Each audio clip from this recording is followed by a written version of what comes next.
লঙ্কা আছে মনে কিছু। এবার দেখি পায়ের মধ্যে লঙ্কার মধ্যে পা থাকবে ধরে।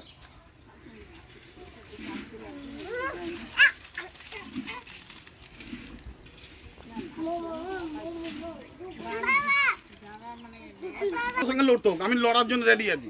কেউ খারাপ হোক কিছু বাবু, যেটা ন্যায্য ওটা ন্যায্যের মধ্যে আমি ন্যায্যই করবো।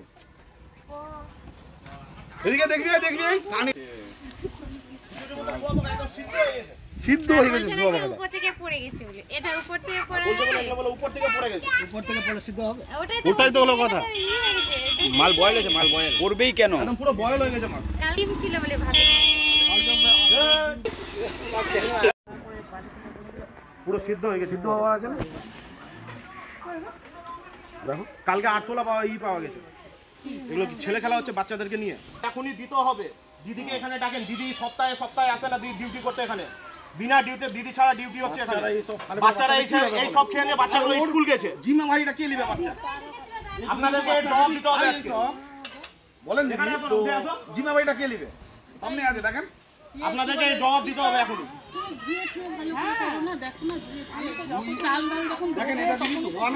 এর আগে যখন আমরা কমপ্লেন করেছি, এর আগে আমার বাড়িতে গিয়ে গালাগালি করে এসছে। আজকে এই অবস্থাটা হয়েছে, আজকে জবাবটা কে দিবে? এই আরশোলা কেন, সোয়াবোকা কেন পাওয়া যাবে খিচুড়ির মধ্যে? এটা তো বাচ্চাদের খাবার। দিদিদের কেন ডিউটি, কেন কিভাবে ঠিকভাবে আসছে না এখানে ডিউটি করতে? ওদের ডিউটি, যার ডিউটি হয় এখানে নাই মালদা, এখানে ডিউটি অবস্থা কি হবে? আজকে ছেড়ে যায়, কে দেখবে বাচ্চাগুলোকে? এত বড় জিনিসটা কি দেখা হবে না? কে রান্না করে তাকে দেখা কি কই? তোমার তো বাড়িতে বাচ্চাগুলো নিয়ে গেছে, আজকে খিচুড়ির মধ্যে সোয়াবোকা। সিদ্ধ হয়ে গেছে সোয়াবোকাটা। আমাদের তো 3বার 4বার আমি জানি না। আমার বক্তব্য চালটা ভালো করে ধুতে হবে। চাল যতবার হবে ততবারই আপনাকে ধুতে হবে। দাঁড়াও, আমার আমি খাওয়াটা নিয়ে যাওয়ার পর খাওয়াটা যখন ঢালি, খাওয়াটা খাওয়ার পর তারপরে দেখছি শুয়াপোকাটা মরা আছে, একদম সিদ্ধ হয়ে গেছে। শুয়োপোকা ছিল? হ্যাঁ। কি দিয়েছিল আজকে রান্নাতে? খিচুড়ি। না, বাচ্চাটা খায়নি, খেতে যাচ্ছিল, খাওয়ার মধ্যে যখন দেখে তার খাবারটা খেলো না। শুয়াপোকা মরা। লঙ্কা ভেবেছিল, লঙ্কা ভেবে তারপরে যখন দেখে তার শুয়াপোকা আছে। তারপরে মেরে আসলো, তারপরে দেখলো, তারপরে দেখে বললো। কি চাইছেন আপনারা এখন? কি চাইছেন? দিদির ট্রান্সফার চাই। মানে আসেন না উনি? না, আসে মাঝে মাঝে, আর বেশিরভাগ আসেন না। মানে খাবার দিয়ে ঠিক, কিন্তু আসেন না ম্যাম। আচ্ছা, বাড়ি কোথায়? আজকে এখানে আসলেন, ক্ষোভ দেখলেন স্থানীয় বাসিন্দাদের মধ্যে, কি দেখলেন এখানে এসে? এখানে এসে দেখলাম খিচুড়ির মধ্যে একটা শুয়োপোকা পড়েছে। আমাকে দেখালো গ্রামের লোক যে খিচুড়ির মধ্যে শুয়োপোকা পড়েছে, এবং এটা নিয়ে ওরা অভিযোগ করছে। অবশ্যই এটা বাচ্চাদের খাবার খেলে তো ক্ষতি হবে, বিশাল ক্ষতি হয়ে যাবে। কি দেখলেন, মানে কি ছিল ওখানে? একটা শুয়োপোকা ছিল সেদ্ধ হয়ে গেছে খিচুড়ির মধ্যে। হ্যাঁ, একদম মরা, একদম সেদ্ধ হওয়া একটা।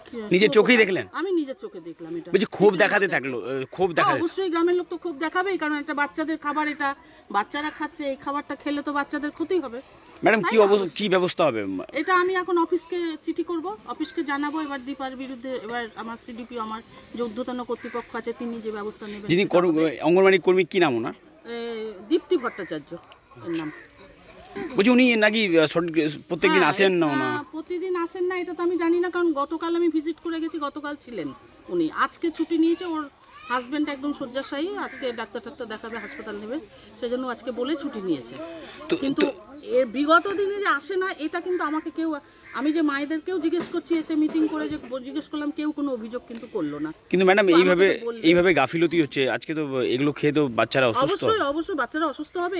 এই খাবার যদি খায় তাহলে তো বাচ্চাদের তো একটা ক্ষতি হতেই পারে, তাই না? ক্ষতি হবে, হ্যাঁ, সেটা তো অবশ্যই হবে, ক্ষতি হবে এটা।